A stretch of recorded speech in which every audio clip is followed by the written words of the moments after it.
I'm sitting with Fernando Velazquez, who is the producer of, or one of the producers of Informativo Pacifica, which was formerly carried on WBAI. I don't know if they're still carrying it anymore. No, they're not. Yeah, right? It's been gone completely now after being marginalized to the, it was 11:30 or something they were running it. Yeah, we heard that there was a complete rejection of the program by the program director. So maybe you could start with what might be useful. People in New York don't know anything about the history of the network or the history of KPFK or what goes on at KPFK, nothing. So to the extent that you can, maybe give a very brief outline of the history of the network, at least through your personal experience with it since you've been. How long have you been at Pacifica? Since the summer of '79. Okay, so that's 31 years. Yeah.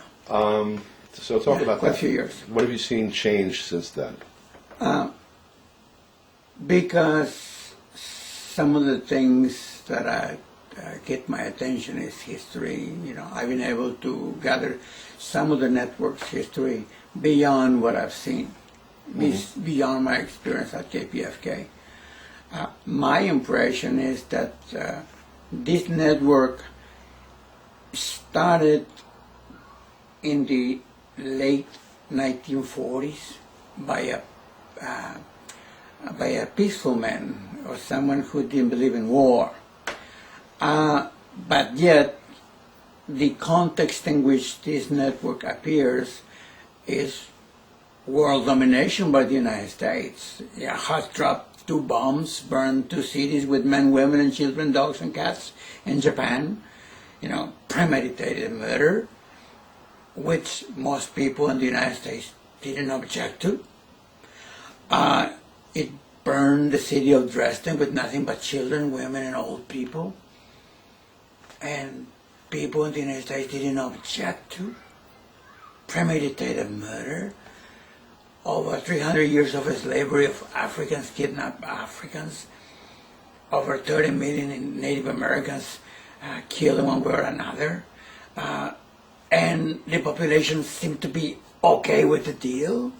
So there's I don't want to use collective responsibility and collective guilt, but this is part of the family tradition, part of the mindset of the people who live in the United States, whether they like it or not. They've been part of it. They've been accomplices. They've been part of it, and they continue to be, as we see the assassination of innocent people in Pakistan, Afghanistan, Iraq, and elsewhere.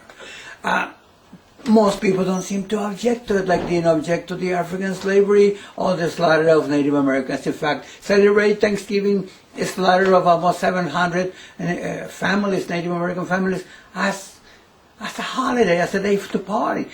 Still, to this day, there's this skewed sense of reality in the people who live in this country, who profit from the thievery, from the looting of the entire planet.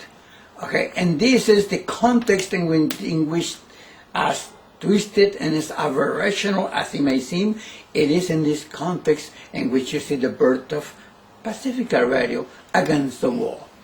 And as liberals as they may have been, Lou Hills and friends, they were surrounded by Filipinos, Chinese, and Mexicans and African Americans in the Berkeley area, in the San Francisco area, but they didn't invite any of those people to the shows. They were not invited to do a show with, they were not interviewed, or never mind, they didn't have a show on the air. And that white supremacist point of view, as liberal and as elegant as you may want to put it, that's how it was. Okay, and fast forward to the 1960s, the entire planetary scale, the entire world is full of thousands and thousands of people in every major city around the world demanding social justice. In Asia, Africa, and Latin America, people with guns on their hands making sure the colonial powers will no longer loot and steal their property and the resources and enslave their people. And in some places like the Philippines and Latin America, a Catholic priest holding a gun to make it happen, just like Miguel Hidalgo did before in the early 1800s in Mexico to liberate the native Mexican slaves. Okay, so then as this is happening worldwide, in the United States, you have a mirror effect of what's happening in the rest of the world. And then you see the Native American movement, the Black Berets, Brown Berets, the Black Panther Party, and all this anti-war movement, the Civil Rights movement. And this Pacifica sees a market, an audience, and a group of people they can sell their programming to and get their money and pocket their money. As a new clientele, as a new market for them. And they did. At first, they continued they followed the black supremacist thing, white people doing the show, interviewing the anti-war movement people, as they were white and brown and yellow and red and all of the above, but they didn't have shows in Pacifica. Okay, it was white control and white supremacist point of view. To this day, they trying to hang on to that. And as pressure continue from people of color to not only to be interviewed for 5 minutes or 2 minutes or 20 minutes, but to actually control the microphone, conduct the interviews, and give a sense of direction to the programming, decide the direction, the topics to be covered, the questions to ask, and the direction of the interview, not just have the as a favor, be invited once in a while as a token person of color to legitimize that the bourgeois democracy works in the United States. Okay, so Pacifica becomes part of that, but it doesn't really have a big change in participation of people of color until the end of the Cold War. At the end of the Cold War, the war on communism is over. The capitalist faction won the war, and there is no need for pretense. There's no need to have all these leftist nationalist organizations being on the air challenging the Yankee Empire because there was no longer the need to justify to the godless communists and Soviet bloc countries that the United States had more freedom and democracy and allowed all these dissident voices. So they decided to narrow down, to silence some of those voices. And here comes Bill Clinton, President William Clinton, with the CIA propagandist Robert Conrad, to run the Corporation for Public Broadcasting and to impose to executive directors on Pacifica. Clinton himself imposes on Pacifica a chairperson for the Pacifica National Board of Directors, Mary Frances Berry. And that clique, that group, that cabal, running Pacifica, throwing over 200 programmers out, doing a cleanup operation. Anybody who questions the Yankee Empire, either is hate radio, anti-Semitism, nationalism, or identity politics, excuses, they were always available. And they start throwing people out. And when that challenge met a response, a community response, in all the Pacifica network, but including Pacifica at KPF at Los Angeles, California, at the end of a 7-year war with these hijackers, with these Clinton Democrats, with these right-of-center, right-wing Democrats, at the end of this war, then you see a transformation of the network. Some changes take place, but most of the changes happen in Los Angeles. More people of color, more radical voices go on the air at KPFK than any other radio station on the network. To this day, KPFA in Berkeley, WPFW in Washington, D.C., and KPFT in Houston, those voices do not have a place to go on the air.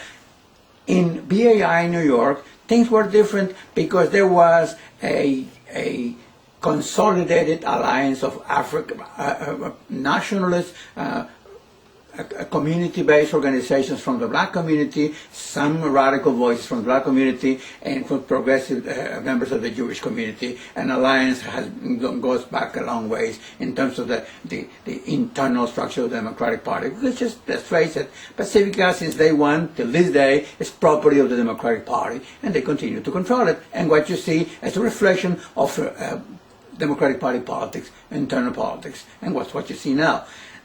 So these voices now, with Barack Obama, when the Democrats consolidate their power, the two House chambers of Congress, and they take over the White House with Barack Obama, we see a replay, a repetition of what happened in the 1990s under Clinton when the Cold War was over.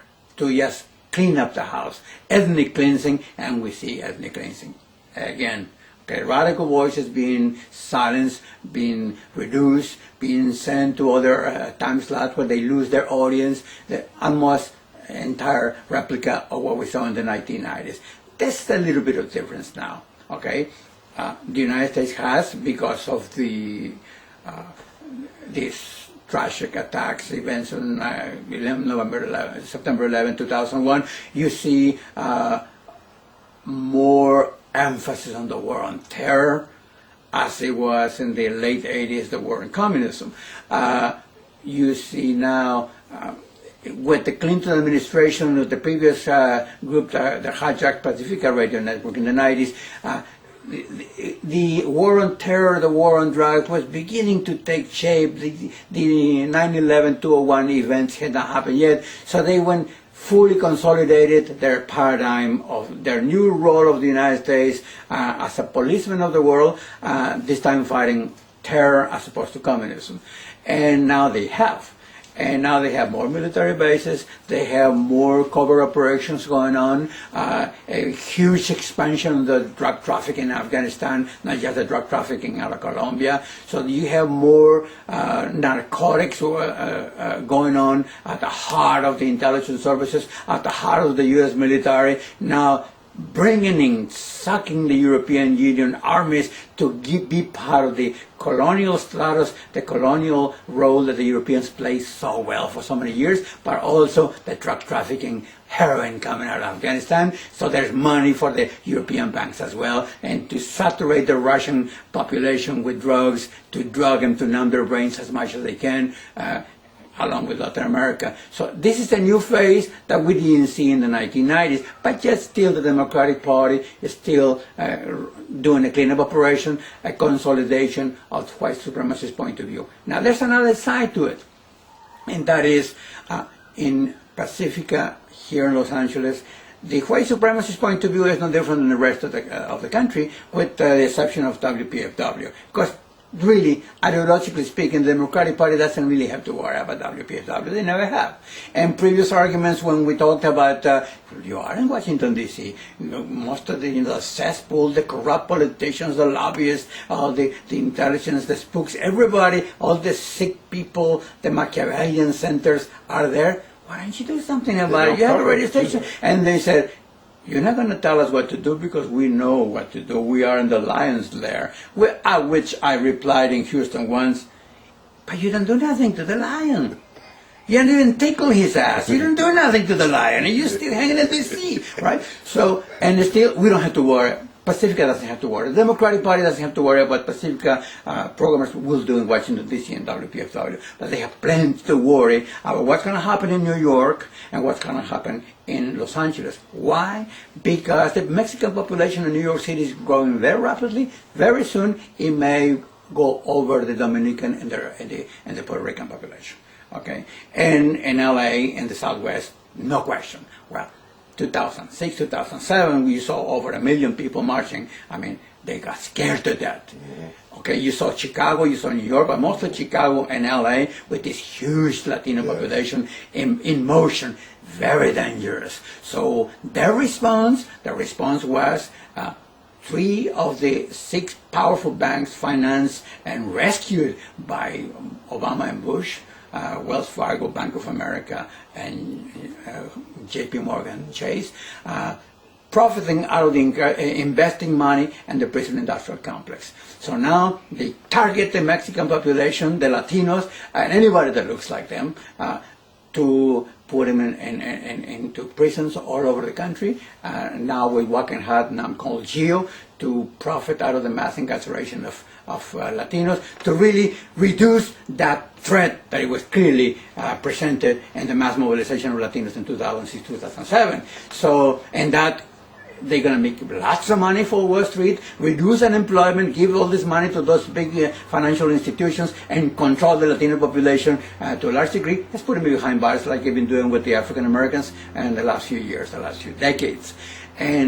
But while they do that, while they create the manufacture the consensus, while they create the public opinion favorable to unity, do this mass slavery to throw the Latinos into prisons and have factories doing prison labor, as they did with the ball and chain and gangs in the South, as they did before.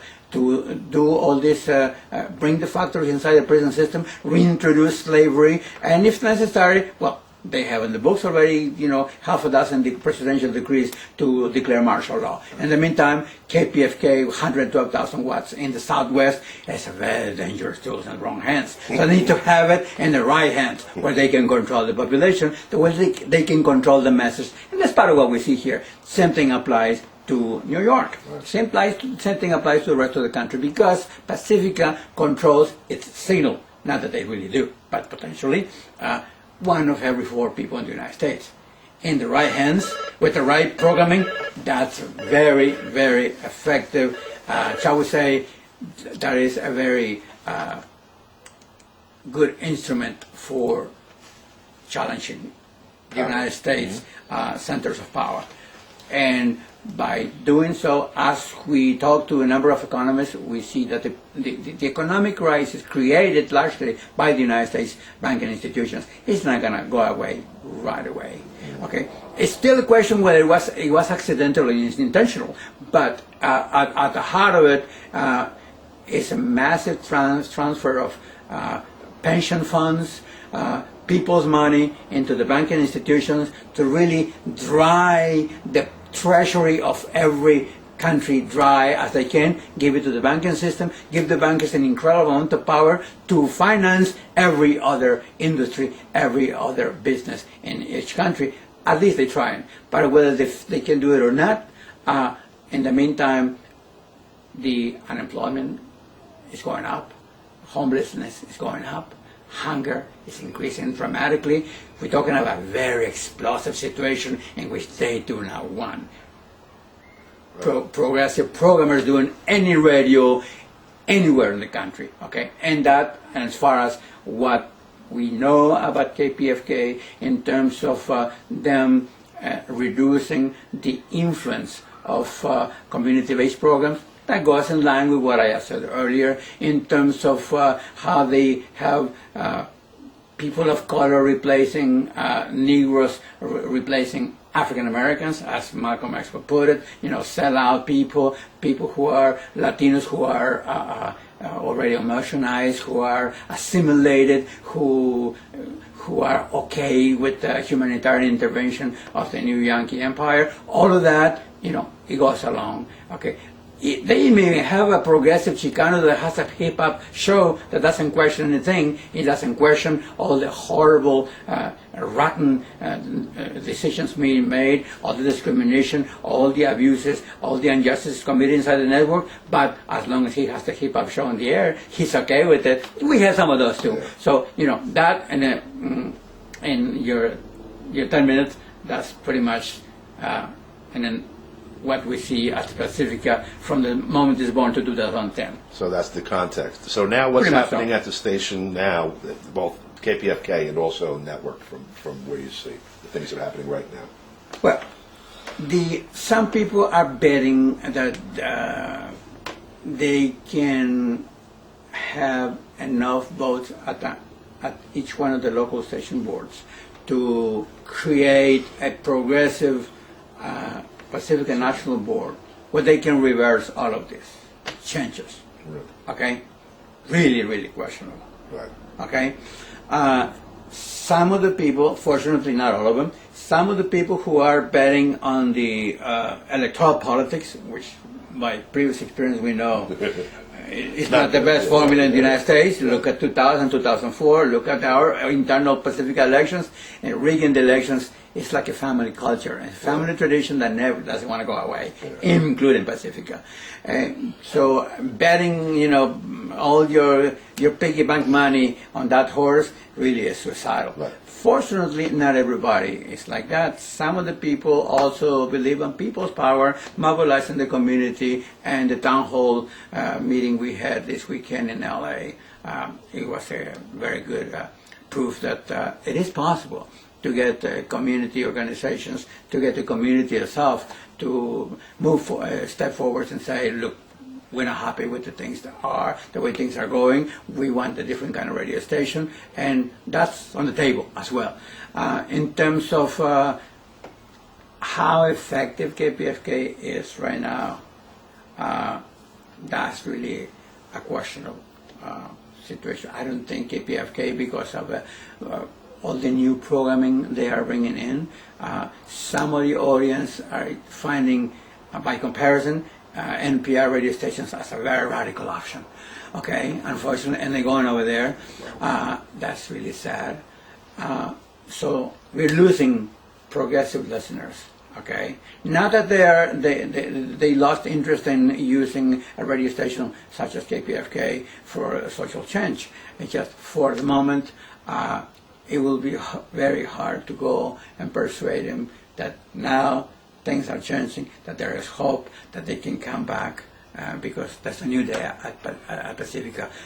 That's hard work ahead. Okay, on the one hand, and then on the other is, we can plan as much as we want, but we have a multi-billion-dollar budget on the repressive apparatus of the state to make sure that they infiltrate troublemakers, provocateurs inside, to keep this infighting, to exacerbate tensions, to make, to divide people, that sort of thing.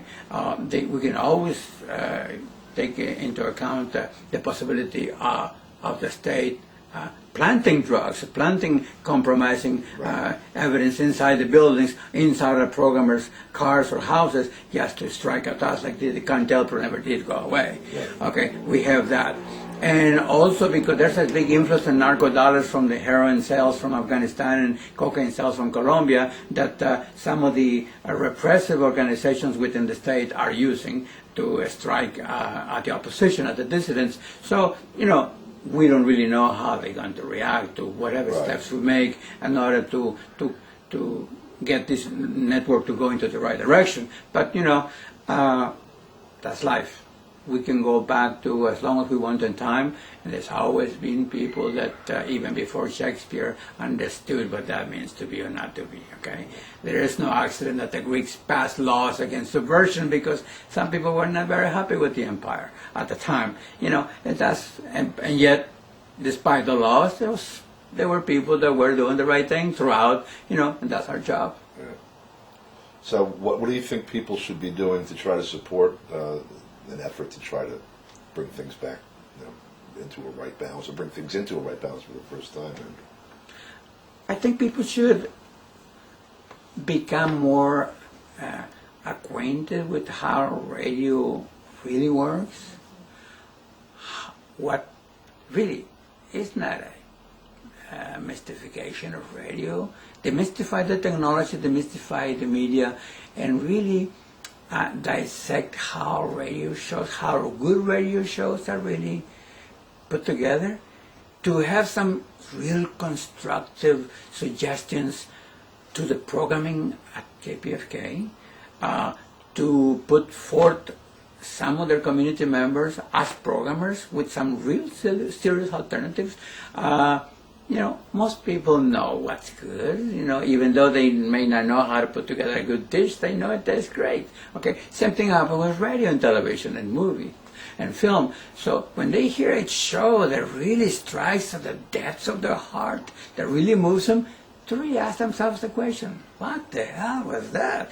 What did I hear? It's really replay it, rewind the tape, and examine the ingredients of that show, how it's put together, was it the things they said, how they said them, what percentage of the ingredients, really understand the formula so they can go and tell KPFK, dude, KPFK, this thing works, I know, I felt it, this thing works, I want more of this. People really need to go forth and demand that that's the kind of program they want to hear, overall. What do you say to, well, let me think of the last, what would be a good wrap-up? Is there anything else you'd like to communicate that you haven't gotten across yet? Well, it is the global picture. The United States of America is as the German Axis was in the late 30s and mid to mid 40s. Okay, is the center of the universe. Okay? The world has the responsibility to understand who the legislators are in Washington, who the president is, and the powerful forces and the corporations behind each one of those, because those decisions affect their countries, whether they like it or not. That's the nature of the empire. In the same light, the people of the United States truly need to understand the same dynamics, so they know where to lobby, they know where to pressure, they know what the challenge looks like, so they can diagnose the right disease, so they can have the proper medicine for that disease. Okay, having said that, we know by scientific means there are millions of people in South America, mostly in this world today, some in Central America, some in Mexico, and as Cynthia McKinney said correctly, as Michael Moore had pointed out correctly, in the United States there's millions of people who are not happy with the way things are. Okay? To these people particularly get acquainted with who the forces behind the government officials are, and to make sure there's a proper media outlet to channel those names, that information, so more millions of people within and outside the United States understand what makes this empire tick, so they can really do something about it. We leave it there. Fernando, thank you very much. You're quite welcome.